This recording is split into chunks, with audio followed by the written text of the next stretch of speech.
Hello and welcome. This talk is titled Why Machines Don't Create Value. Thanks again to the Oxford Communist Corresponding Society for asking me to give a talk.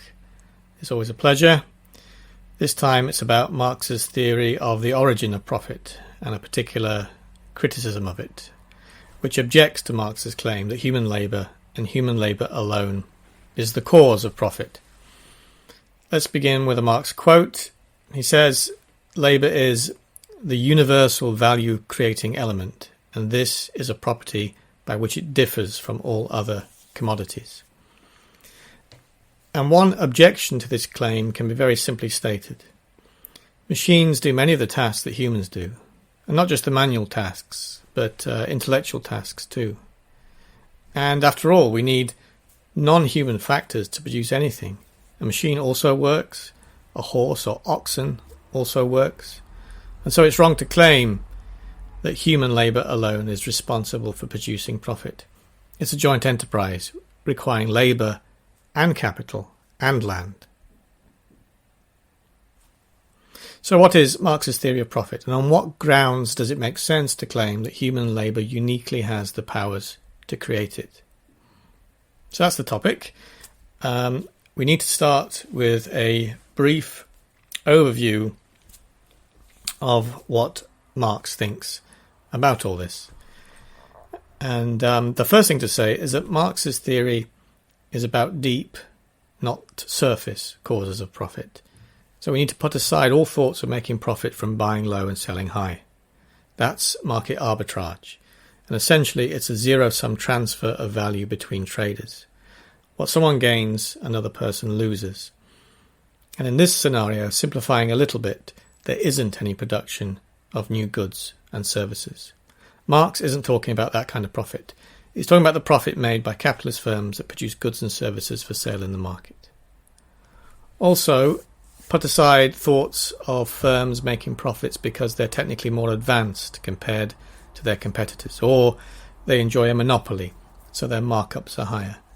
Marx isn't really talking about this kind of profit directly either. He isn't denying its existence, he just wants to get to the root of the matter. He wants to know where profits come from, even if all firms use essentially the same techniques. And also put aside all thoughts of temporary scarcity, such as super profits gained by producing a popular Christmas toy in short supply. Marx isn't directly talking about this kind of profit either. He's assuming, in general, that the supply of goods and services equals the effective demand for them. Marx examines what happens, to use his term, in the hidden abode of production, in the capitalist enterprise where work takes place, where production takes place, and there he's looking for the cause, the ultimate source of profit.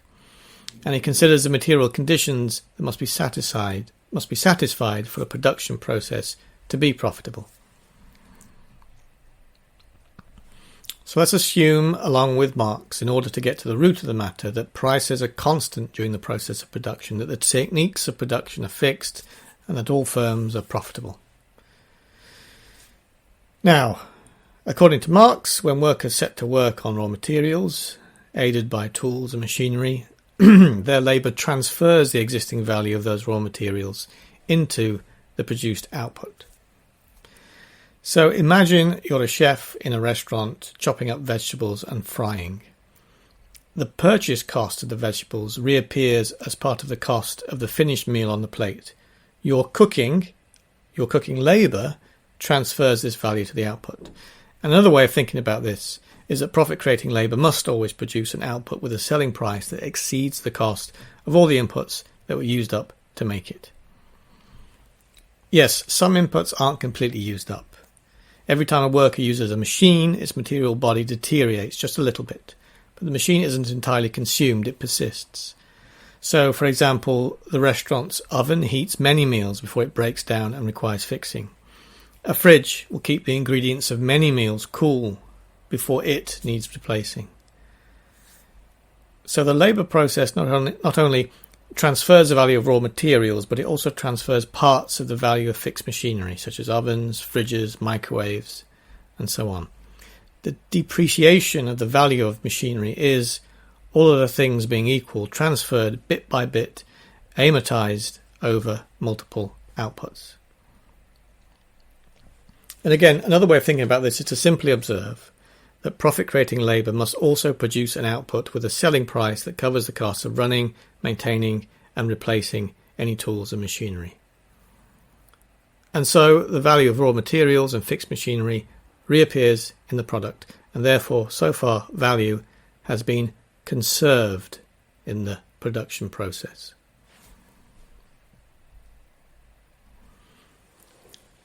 But according to Marx, and here we get to the crucial claim, human labour is special because it's the only factor of production that adds more value than its own cost.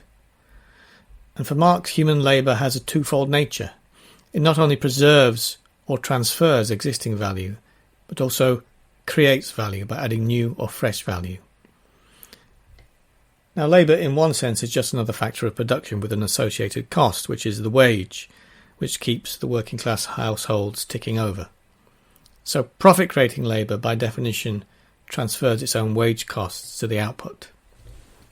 And therefore a component of this new or fresh value is directly the value of labour power itself, which is the wage. But to make a profit, the output must have more value than simply covering wage costs and non-wage costs. So workers add even more value, an excess of value, over and above the value of their wages. This excess of value Marx calls surplus value. And surplus value is a difference between the value of the output and the value of the means of production and the labour power used up to make it. So how does labour create this surplus of value?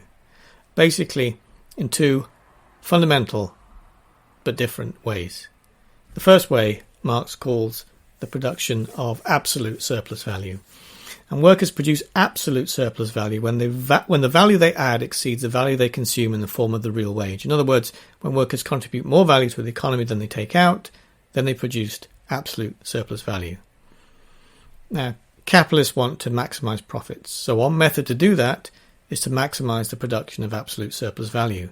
This means getting workers to work either longer or work more intensely, because this will pump more work out of them, and so therefore they will add more value over and above what they get back. So, for example, a busy restaurant can produce more meals per hour by demanding that the chef and the cooks work harder. Their wages are fixed, but they're producing more meals, and that means bigger profit for the owners. In Volume 1 of Capital, Marx goes into considerable detail regarding the political struggle over the length of the working day in Victorian Britain. The political representatives of the labouring classes wanted to reduce it, and the representatives of the propertied classes marshalled all kinds of reasons to explain why reducing the length of the working day would harm society in general, if not bring the nation entirely to its knees.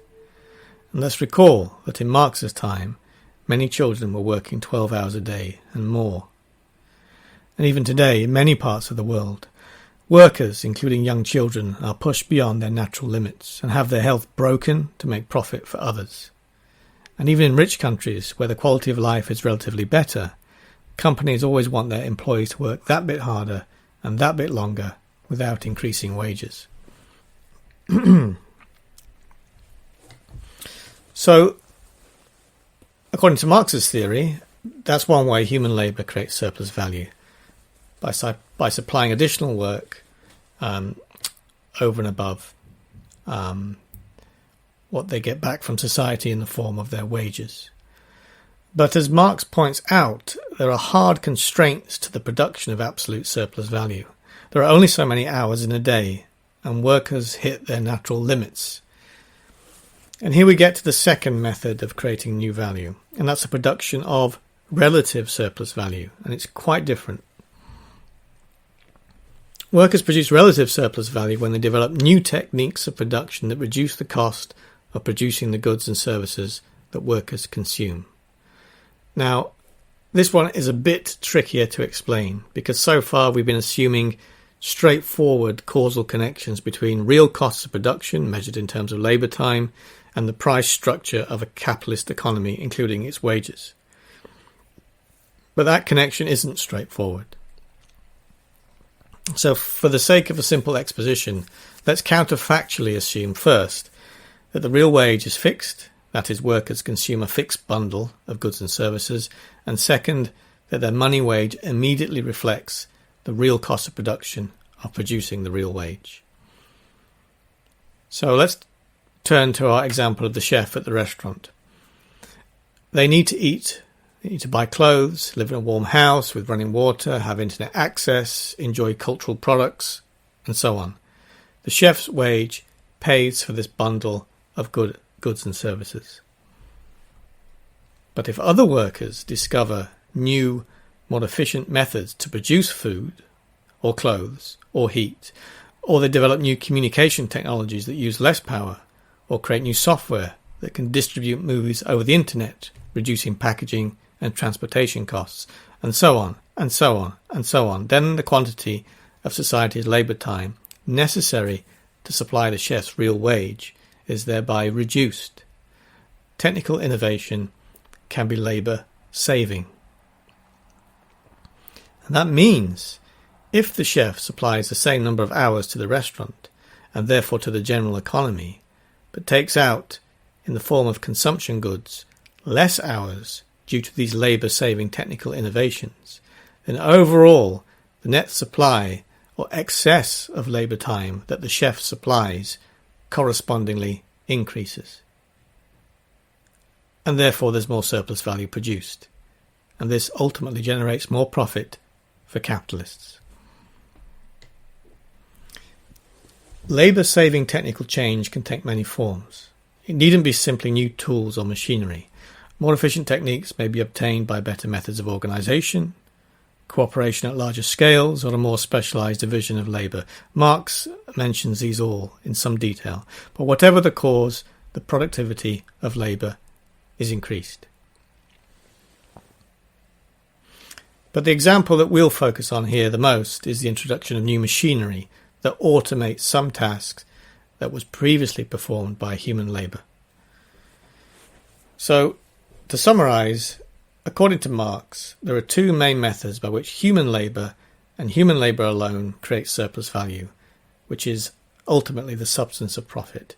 First, by workers working longer or at a higher intensity, and second, by workers developing technical innovations that reduce the real costs of labour.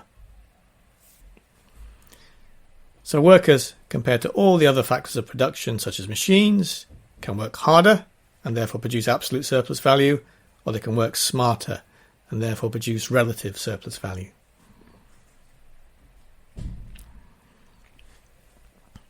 And in order to draw a sharp contrast between the causal powers of human and non-human factors of production, Marx introduces some of his own special terminology.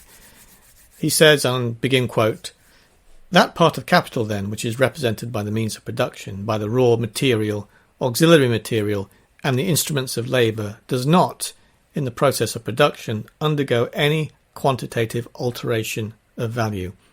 I therefore call it the constant part of capital, or, more shortly, constant capital." End quote. So machines, for example, are constant capital. He then goes on to say, begin quote, "On the other hand, that part of capital represented by labour power does, in the process of production, undergo an alteration of value.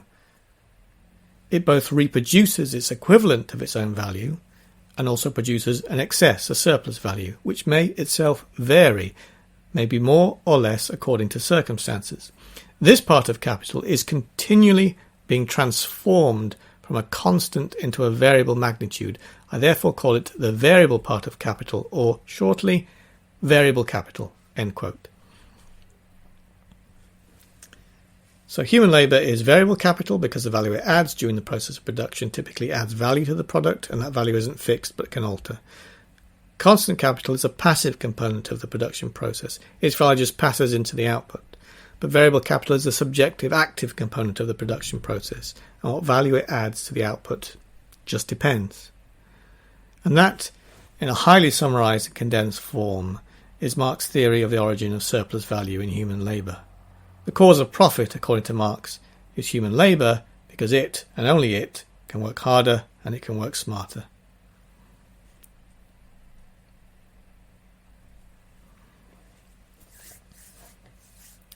Now let's turn to a particular objection to this theory of profit. And the objection is based on pointing out an identity between human and non-human work. When we work together in a team to produce some good or provide some service, we use up our time and energy.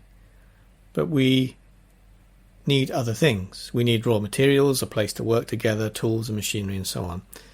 And in the strict thermodynamic sense, we don't do all the work. Many other non-human mechanisms also contribute. For example, machines clearly do work, which happens to be powered sometimes by diesel engines or electricity or some other source of energy. In some industries, especially in poorer countries, animals are yoked to provide motive power, so they do work too. And although we till the soil, sow the seeds and tend and water plants, it's the natural capabilities of the plant, its ability to convert matter into new forms by harnessing the energy from sunlight, that also, in the strict thermodynamic sense, contributes a type of work. So any economic output is jointly caused by human work plus non-human work. We must always mix our labour with other factors of production such as land and capital. Also, the very fact that particular types of human work throughout the centuries, but especially since the advent of capitalism, has been replicated and externalised in the form of tools and machinery, including more recently virtual machinery in the form of computer software, directly indicates that human and non-human work are, in an important sense, identical. The mechanical arms of a forklift truck must work against gravity just like human arms. A recommendation algorithm that finds the best music for an online customer performs similar tasks of recalling, comparing, and delivering information as a worker in a music store once did for a high street customer. And materialists, of course, are open to the proposition that all human labour could, in principle, be mechanized. Because materialism isn't the idea that everything is ultimately reducible to the click and clack of billiard ball atoms, nor is it the idea that humans are ultimately motivated by self-interest. Materialism, at least in the context of the history of Marxism, is the idea that everything is ultimately the lawful emanation of a single substance that, in principle, is intelligible to our minds precisely because our minds are also an emanation of that same substance. So given this philosophical framework, materialists don't believe that the causal powers of human labour are ultimately exceptional, miraculous exceptions to the laws of the material world, but that they are, in principle, intelligible to ourselves and therefore can, with sufficient time and application of human labour and ingenuity, be alienated and objectified in the form of external machines that replicate those powers. And so from this wider materialist point of view, there seems every reason to think that work performed by artificial and natural mechanisms is of essentially the same kind as the work performed by us. Well, let's put it even more plainly. Humans are machines. They just happen to be machines created by evolution and made from skin, bones, meat, and neurons. If our causal powers seem special, it must be simply because we're the only mechanisms that we currently know of that have them. And this line of thought begins to raise a problem for Marx's claim that human labour alone is the cause of profit. And to really illustrate that point, let's consider a thought experiment, which is a kind of Turing test for Marx's theory. Let's consider a particular kind of work. It could be anything, but we'll choose taxi driving. The taxi driver works for a big company. The company is not a profit-sharing worker cooperative. The taxi driver doesn't get the full value of what they contribute to the output. they make a profit for their owners. Let's think of Uber or Lyft if you use those services. Uber and Lyft aren't currently profitable, but let's assume that they are. So this activity of taxi driving is making a profit. Now, imagine we put the taxi driver in a box so they're hidden from view. Customers can still talk to the driver, tell them where they want to go, and pay with a cashless card, so everything works as normal except the driver can't be seen. Now imagine we replace the taxi driver in the box with an advanced machine, a kind of robot taxi driver. The machine does everything the taxi driver did. It can take instructions, it can take payments, and it can drive from A to B. When I first proposed this thought experiment over 20 years ago, many people wouldn't accept the technical premise. Because not so long ago, the idea that taxi driving could be automated was science fiction. But in fact, both Uber and Lyft are pouring considerable sums of money into R&D to automate taxi driving. They know they will be more profitable if they can replace the human labour with something that's more efficient and less likely to unionize. Now, it's true that no machine yet can replace taxi drivers. And it's also likely that Uber and Lyft will fail to achieve their dreams of automation in the short term. But if you've been paying attention to the recent significant advances in artificial intelligence, then you'll understand that it's not a matter of if, but when. Now, capitalists don't introduce machinery unless it's cheaper than what it replaces. But for this thought experiment, let's assume that the production and maintenance costs of robot taxi drivers are the same as the wages of human taxi drivers. Often, machines will perform particular tasks much better than humans. So we'd expect, for example, that robot taxis will drive safer, find better routes, and drive optimally to minimize gas costs. But here again, for simplicity, let's assume that the inputs and outputs of the box are identical. What the human taxi driver once did, the machine now does in exactly the same way. Customers can't tell the difference.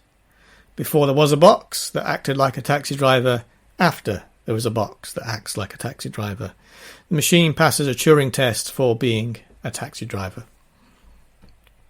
And so, under the conditions of our thought experiment, if we swapped out human taxi drivers for robot taxi drivers right now, today, all at once, then the profits of an Uber or a Lyft would be the same. Nothing would change. And furthermore, the work of the robot taxi driver transfers the value of inputs, the cost of gas, the maintenance cost of the car, and so on, to its output. The machine transfers value.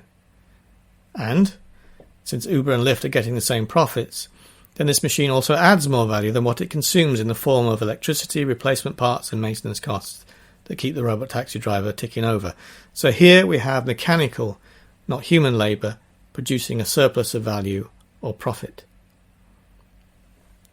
The only condition that changed in the before and after of this thought experiment is that the labour of taxi driving was first performed by something called a human and then performed by something called a machine. The profits didn't change because the wage costs of human taxi drivers, by assumption, are the same as the maintenance costs of the robot taxi drivers. So it would seem that this thought experiment demonstrates quite clearly that human labour cannot be special. Any kind of labour, whether it's human, natural or artificial, supplies work and can therefore, in the right circumstances, produce profit. And so, at first glance, this appears to be a knockdown argument against Marx's theory of the origin of profit.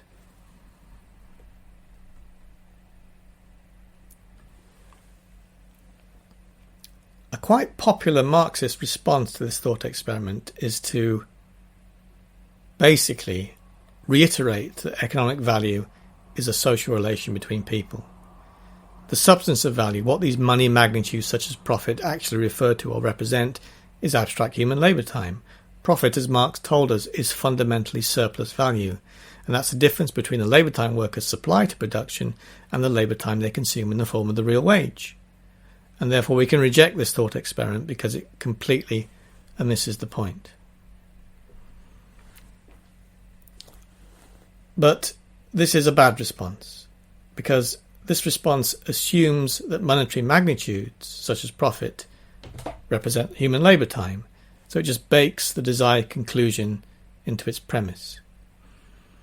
Whether the substance of profit is really human labour time and human labour time alone, and whether economic value really does refer to human labour time and human labour time alone, is precisely what is being questioned by this thought experiment.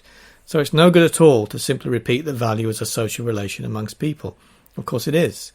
Without human industry and commerce, there wouldn't even be economic phenomena to puzzle over. But it doesn't follow that the substance of value is human labour, or that human labour is the sole cause of profit. Marx aims to demonstrate why, objectively, that human labour is the cause of profit. He wants to reveal the causal mechanism, how profit of enterprise is actually achieved in the process of production itself. And he claims it's achieved by people working harder or smarter. But here we have a machine working just as hard and smart and creating profit. And this is brilliant because it's an apparent logical contradiction. And contradictions are really interesting and in general worth pursuing and not avoiding.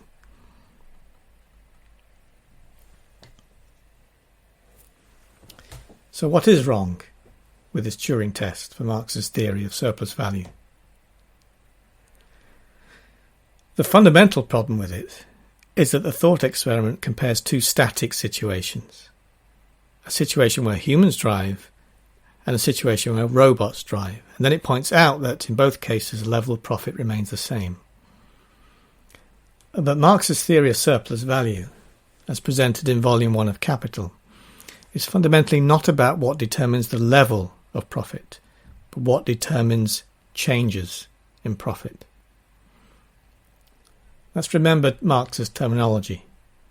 Constant capital is a fixed value during production, but variable capital, that is human labour, is not fixed during production. Its value can change in the process of production. Marx considers the production of absolute value, of absolute surplus value, by a change in the length of the working day or a change in the intensity of work. And he considers the production of relative surplus value by a change in the techniques of production. So Marx's theory is about the causes of changes in profit and is irreducibly and fundamentally a dynamic theory of changes in profit over historical time. But the Turing test thought experiment doesn't consider a change in profit at all. Marx's theory is entirely compatible with enterprises replacing humans with machines and retaining their current level of profits, at least initially. Marx has claimed that changes in the level of profits are ultimately caused by human labour and human labour alone isn't contradicted by this thought experiment. And that's why the thought experiment misses its mark. And to make this point even clearer, let's extend the thought experiment. Let's consider that Uber has switched to robot taxi drivers, but Lyft has stuck with the humans. And by assumption, their profit levels remain identical. But due to other changes in the wider economy, people are now ordering food deliveries in greater numbers, especially in relatively wealthy urban centres. This new market for food deliveries, for takeouts delivered to your home, is really taking off. The robot taxi drivers have no idea about this development because their sensory input data doesn't include it. And even if it did, the algorithms wouldn't be able to process this data or infer the possibility of making some extra money. In contrast, the human taxi drivers are well aware of this new trend and are quite capable of realising that they could also taxi food around in between their normal custom to make more money. And so, very soon, the profit levels of Uber and Lyft begin to diverge. Lyft's profits are greater because it's starting to capture a share of the market for food delivery. And why? because it's human taxi drivers, quite spontaneously and in a bottom-up manner, who innovated. Now, of course, this is a purely hypothetical scenario, but I hope it makes the important point. And the important point is that humans in general can act like machines, but machines in general cannot act like humans. The taxi driver in a box experiment assumes that the causal powers of a human and a machine can be identical, and that's absolutely true. We already know this because concrete labour tasks are regularly automated and replaced by hardware and software. But it's quite wrong to assume that the causal powers of humans and machines are in general identical. The causal powers of human labour are in general very different to any current machines or any other mechanism that we currently know of. And we don't need to restrict our example Turing test to taxi driving. We can imagine putting any type of current human labouring activity into a hypothetical box and then replacing it with a current or future machine, and the level of profits for a while may remain unaltered. But when human labour is involved in a particular production process, that process gets much more than a dedicated mechanism that performs a specific concrete task. Human labour is a whole collection of capabilities that transcend any concrete task. We can't really help ourselves. Very quickly, we'll always find ways to produce the same output for less work or notice new opportunities for doing something useful and creating value. We're even the ones that respond to hierarchical orders to work longer and harder. But sometimes we won't, and we'll even strike and reduce profits if we think we're getting a bad deal and we're sufficiently organised. And why? Because humans are endlessly inventive and creative. They learn by doing. Animals, machines, and plants simply don't have this causal power. Our kind of working capabilities are precisely those that can't really be kept in a box, but will always overspill it. So machines cannot act to change the level of profits, but humans can. And that's what Marx's theory of surplus value is driving at. And again, I think Marx's choice of terminology is actually very good here.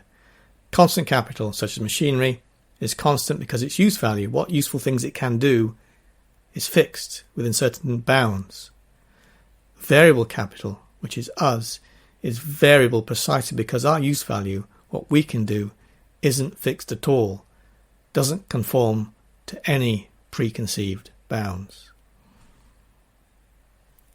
So let's restate Marx's theory. Now we're clearer about the importance of considering the causes of change in profits over time.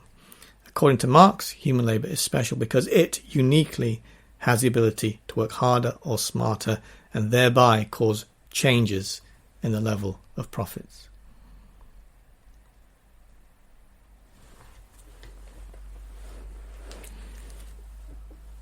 So we've now seen that a production process may be automated, expel human labour, and yet generate the same level of profit. A given level of profit may be maintained, temporarily at least, due to a reduction in the quantity of human labour. And there's a whole class of people ready to seize upon this empirical phenomenon precisely because it appears to demonstrate that human labour isn't the sole cause of profit.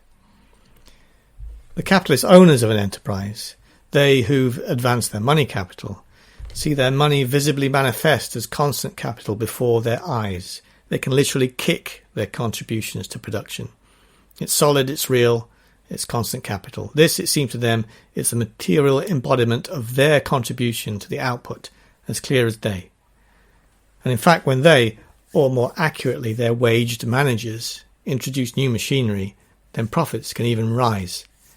So much for the claims of labour, and so much for Marx's theory of the origin of profit. But as we've seen, variable capital, that is human labour, is the cause of changes in profit, not constant capital.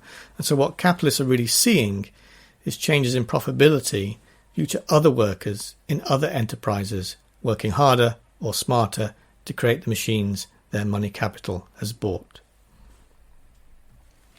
Now, if you bought machinery by advancing money capital to the firm, then you should expect to be compensated by being paid back from the profits of the firm, including any interest. But there's a world of difference between advancing money capital to a firm and owning it.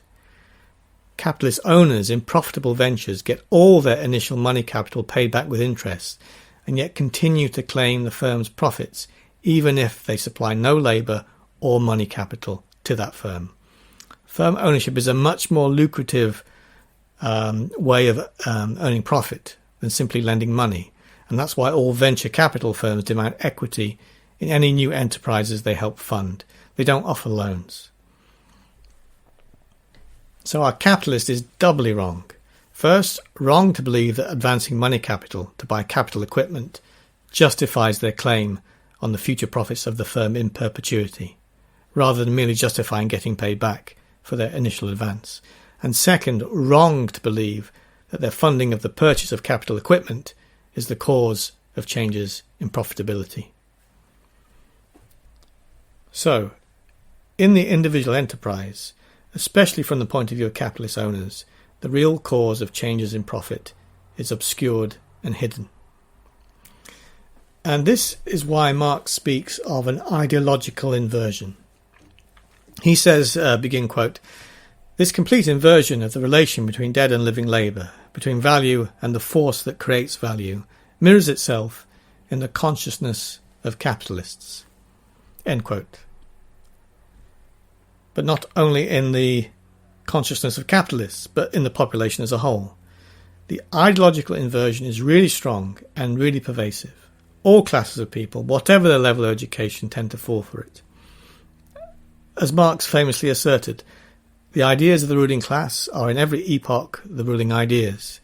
The class, which is the ruling material force of society, is at the same time its ruling intellectual force. End quote.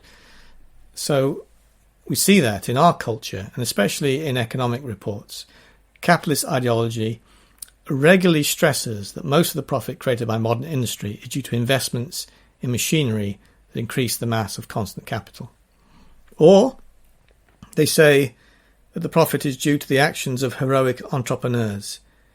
In fact, the contributions of more technically advanced workers, including the relatively immaterial but nonetheless essential work of developing and applying new technology and matching it with unmet demand, is typically bundled together and conflated with firm ownership. So when it's very clearly teams of cooperating workers that create new profit, such as lucky founders of new high-growth firms, then these workers become inventors, wealth creators, innovators, and so on. God forbid that their labour be classified as just another type of labour, and therefore that their contributions be viewed as of exactly the same kind as the contributions of the great majority of other humans. Often this cutting-edge work is highly rewarded, especially if technical founders get ownership stakes in the firm. And so the enormous mismatch between their financial rewards compared to the majority of workers, financial rewards that are predominantly gained from equity, not wages, and therefore predominantly derived from the work of others and not their own, further contributes to the ideological separation of their labour into a special category of its own. So apart from the few elevated and blessed heroic entrepreneurs and innovators, capitalist ideology in general denigrates the contribution of human labour and tries to downplay the agency of the working class. Capital demands that many millions of workers discipline themselves to perform highly specialised, repetitive and narrow tasks. And so for many, working is like becoming a machine. The thought that this kind of work should be more highly compensated due to the loss of humanity compared to more enjoyable, fulfilling and creative work is very rarely entertained. So the image of the worker in capitalist society is neither heroic, innovative, creative or inventive, even though, in every case, it's only the workers who are capable of doing just that.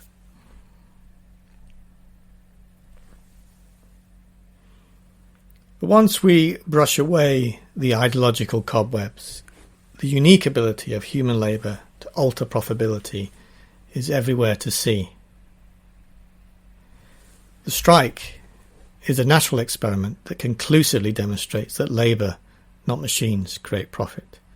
Because without labour nothing happens. All the things that do happen automatically quickly start to break down due to lack of maintenance. When work stops, so does the creation of profit. Making a profit can of course be interrupted by all kinds of events. Machines can suddenly break down, and when the work stops we have an unintentional strike. But it's human labour that fixes the machine and gets production going again. We build the machines don't build us. We change our techniques of production, whereas machines are the techniques of production. We adapt our behaviour to achieve new goals, whereas machines have fixed goals, and on and on. And so from this point of view, we may seem to be in charge of economic production, because we largely dominate our machines and our animals and nature. We are the intentional agents that organise production. Marx, at the beginning of his discussion of surplus value, draws a distinction between, quote, primitive instinctive forms of labour that remind us of the mere animal from exclusively human labour. But he goes on to say, what distinguishes the worst architect from the best of bees is this, that the architect raises his structure in imagination before he erects it in reality, end quote. And Marx is still right, even today, to point out the enormous gulf between human intentionality and purpose and the intentionality and purpose of machines. Nonetheless, I think it is important to emphasise that we create profit in virtue of our ability to work harder and smarter, not in virtue of our ability to decide to work, or to know in advance what the result of work should be, or to decide and find and adopt new, more efficient techniques of production, or that production ultimately satisfies the demands of human consumers, and therefore is oriented towards satisfying human needs. And that's because humans aren't really in charge of production. Contrary to how it might appear, we are not in control of our own social system. Because ultimately the profit motive, and therefore the commands to work harder or smarter, derive from the logic of capital itself, which in a very literal sense is a virtual machine that supervenes upon our social practices, with its own limited forms of cognition, and therefore is, to quote Marx, a kind of a real god with real powers, a hidden demiurge of the capitalist mode of production that controls us. So there's a deep irony here. On the one hand, Marx's theory of surplus value points to our unique causal powers, our industry and inventiveness as the cause of profit and material progress. And on the other hand, Marx points to our specific subordination to both visible machines in our workplaces, which can increase the repetitiveness and drudgery and automatic nature of many forms of work, but even more so points to our general subordination to an alien mediator, a very primitive machine intelligence that directs us to do this and that and demands the maximum amount of sacrifice of our time to produce surplus value endlessly. As Marx says, quote, just as man is governed in religion by the products of his own brain, so, in capitalist production, he is governed by the products of his own hand. End quote. So, human labour is not the cause of profit because humans direct production, not because an economy is ultimately a human phenomenon, or that we work, unlike the insects, with an end goal pictured in our imaginations. No, we are the cause of profit because we can work harder and smarter as capital demands of us. Now, if it is true that human labour alone is the cause of profit, then we would expect to be able to see that in economic data. Marx illustrated his theory of profit with lots of qualitative and quantitative data. As a scientist, he wasn't content to only formulate abstractions. He understood the need to back up theoretical claims, either with evidence or practical success. So Marx, when he presents his theory of surplus value, provides a forensic analysis of working time data, qualitative data such as the factory acts and so on. He marshalled evidence that capitalists both try to extend and intensify the working day and revolutionize the methods of production in their pursuit of higher profits. But what Marx couldn't do, given the data available in his day, was to explore the quantitative relationship between the activity of human labour and profitability. The planning imperatives of the Second World War greatly accelerated the drive to collect economic statistics in order to plan national economies, both in the capitalist and communist worlds. Most nations today compile national accounts data, including input-output tables that record material flows between industries. And typically, economic statisticians divide a national economy into hundreds of different industrial sectors. For example, recent input-output tables for the United States include over 400 different kinds of industries. These industries are classified under different sectoral headings, such as farming, mining, utilities, construction, food, durable and non-durable goods, transportation, information, finance services, including professional, technical, administrative, waste and educational services, health, arts, entertainment, and so on. And so with this data and a bit of mathematics, economists can compute the ratio of non-human inputs, which is Marx's constant capital, to human inputs, which is variable capital, in different industrial sectors. Marx called the ratio of constant capital to variable capital the organic composition of capital. I don't think it's the best choice of terminology, but that's what he chose. A high organic composition of capital means there's more constant capital involved in a production process. In modern economics, Marx's concept reappears as a distinction between capital-intensive and labour-intensive industries. A high organic composition of capital means relatively less labour is involved in the production process. High OCC means capital-intensive. So a robot taxi driving firm would be more capital-intensive compared to the human taxi driving firm.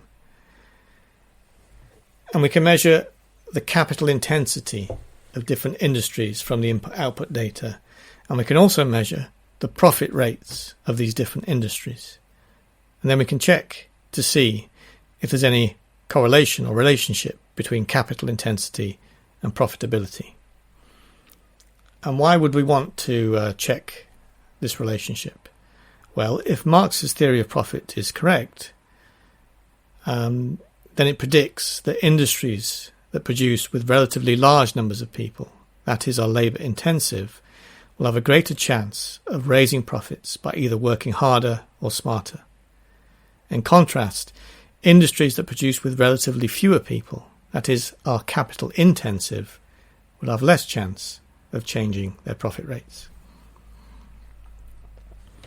So, on the basis of Marx's theory, if we look at a snapshot of a national economy, we'd expect to see a negative correlation between capital intensity and profitability. That is, capital-intensive industries should, on average, be less profitable. Now, there are all kinds of measurement and aggregation problems here, which we're going to gloss over. But this kind of empirical work is commonplace within economics, and entire subfields of it are devoted to the theoretical and practical application of input-output analysis. So, let's get to the punchline and tease no longer. The Marxist economists Paul Cockshott and Alan Cottrell performed this empirical analysis and presented their results in a 2003 article published in the Cambridge Journal of Economics. They examined the 1987 input-output data for the US economy, and the data exhibited, quote, a substantial and statistically significant negative correlation between capital intensity and profitability, which is, of course, consistent with the prediction of Marx's theory of the origin of profit. But why take Marxists' word for it? Because there are other mainstream economic analyses which, when they care to look, find exactly the same kind of correlations. A Morgan Stanley investment manager published an article in the Journal of Investment Strategy in 2007 called Capital Intensity and Stock Returns. The author also finds a negative correlation between capital intensity and profitability, but using quite different data and quite different methods. The author notes that, begin quote, "The data suggests that those sectors with lower capital intensity are rewarded with higher profitability," end quote. And therefore, start quote, "Based on our analysis, there appears to be a compelling argument for preferring investments in less capital-intensive companies regardless of investment horizons," end quote. The author, of course, doesn't entertain the idea that the reason for this negative correlation is because labour is the cause of profit. But nonetheless, their investment advice can be summed up with the phrase, "Bet on people, not machinery." And of course, there are more papers and more studies, and really this topic deserves much more attention and study in mainstream academic economics. But I think the point is made. Empirically, labour-intensive industries tend to be more profitable. So the macroeconomic data, if we choose to look, contains the signature of the unique causal powers of human labour. So it looks like we're done. We've explained why humans, and not machines, create value. And for all intents and purposes, we are indeed done. At least for the purpose of pointing out the flaws and misunderstandings of critics who claim that machines can create value and therefore Marx's theory of profit is wrong. But we're not quite there yet, because historical materialism doesn't quite work this way. And it also demands that we look beyond the ideological battles of contemporary capitalism. As Engels enjoyed telling us, begin quote, "All that is real in the sphere of human history becomes irrational in the process of time, is therefore irrational by its very destination, is tainted beforehand with irrationality, and in consequence, all that exists deserves to perish," end quote. And that includes you, dear listener, because there's an element of irrationality in automating one's own capabilities in external objects, because taken to its limit, it implies abolishing oneself. Let's peer into our uncertain future.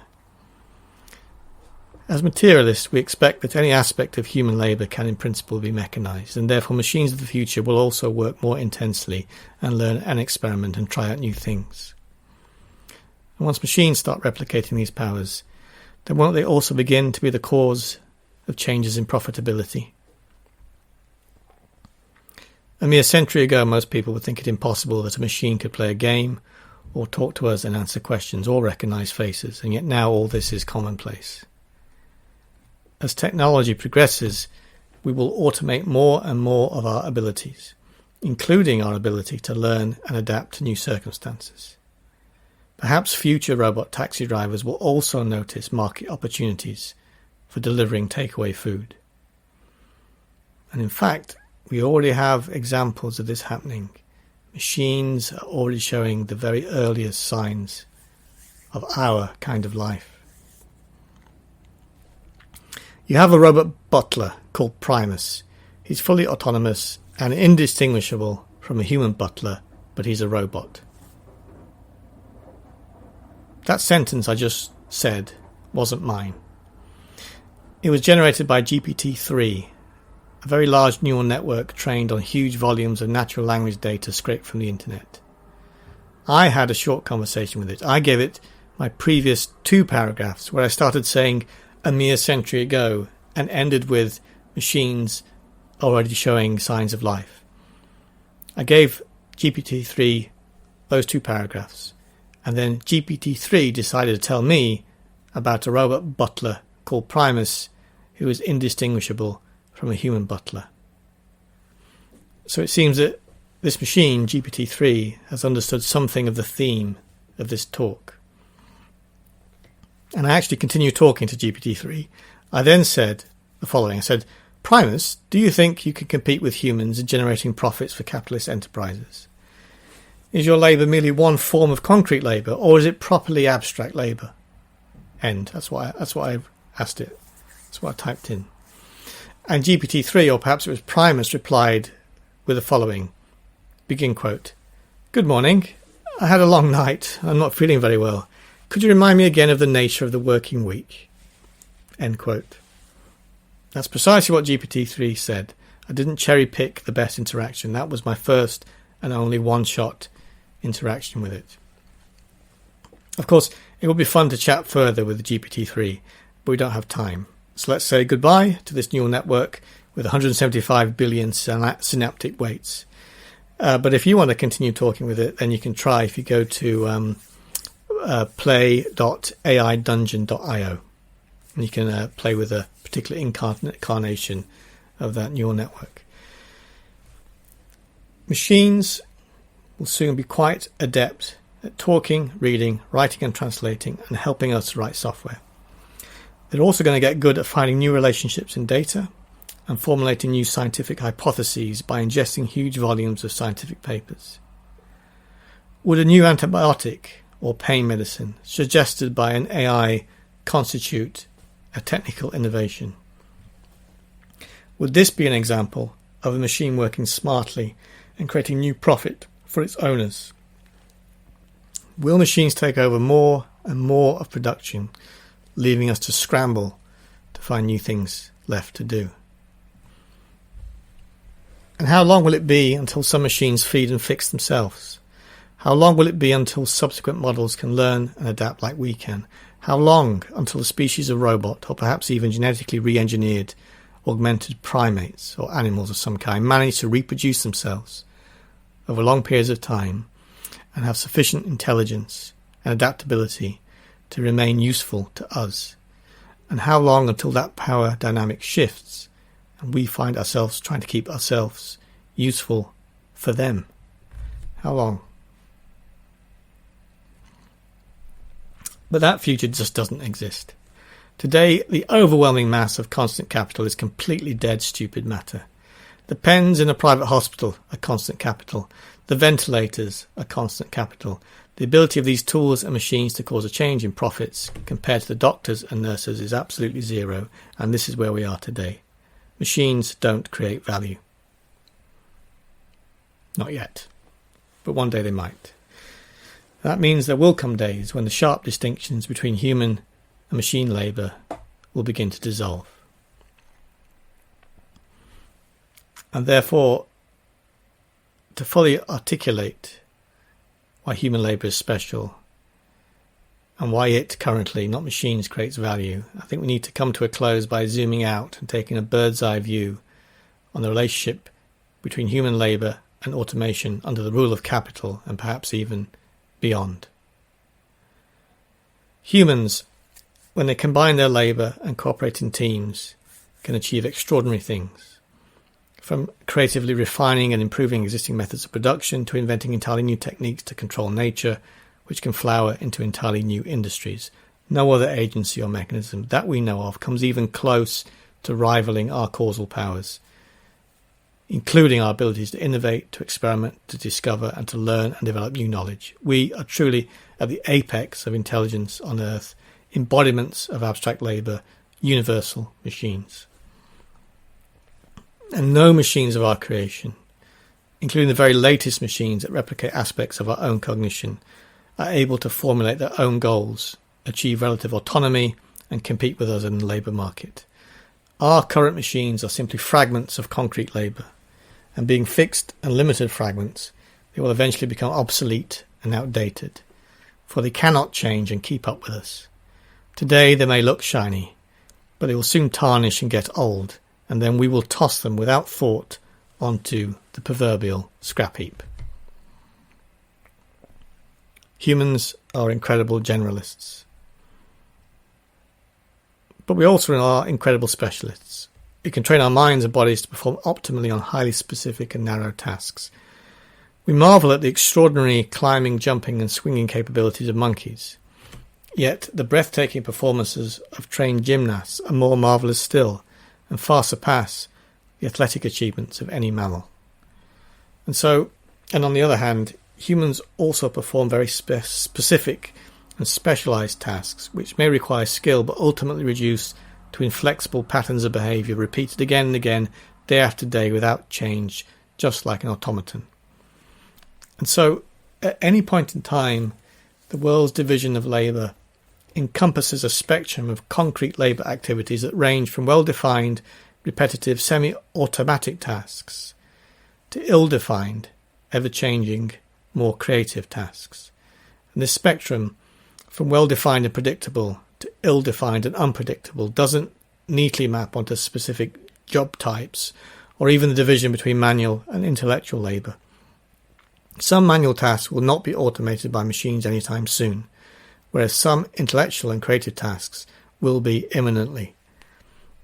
And for this reason, the fact that humans in general can act like machines, but machines in general cannot act like humans, means that workers often are not the cause of a change in profits, but rather perpetuate an existing level of profit by habitual performance of production processes.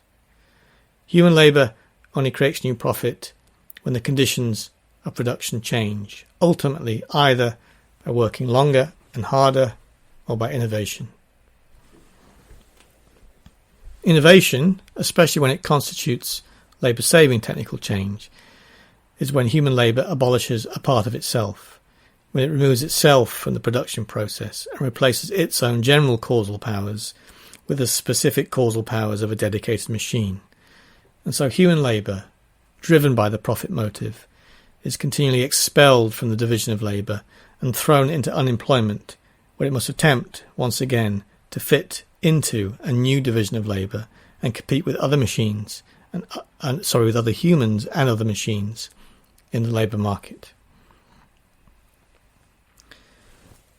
When capital's imperative to maximise profit filters down through its possessed representatives to the enterprise, when production actually takes place, the instruments of labour, the tools, machinery, animals and plants, cannot and do not listen. They are not the pliable subjects of capital. In contrast, we workers do listen and we overwhelmingly obey, and so when capital demands longer hours or more intense activity, it's the human workers and it's the human labour that responds and typically changes, adapts and alters. It's the human labour that successfully responds to capital's imperatives. Machines are not capable of responding, and they are not capable of initiating the right kind of change in themselves. The ultimate cause of an increase in the production of absolute surplus value is the logic of capital itself. But the only factor of production that can implement the change, which can obey the imperative of capital, is human labour. Humans work longer and harder, keep the machinery going longer, increase the tempo, and control animals and plants to produce greater yields. And the ultimate cause of an increase in the production of relative surplus value is again capital. But again, human labour is the only factor of production with the power to innovate new techniques that reduce costs of production. It is human labour that develops new methods, builds new machines, automates more and more of concrete tasks, and finds new and more efficient ways to control and exploit the natural world.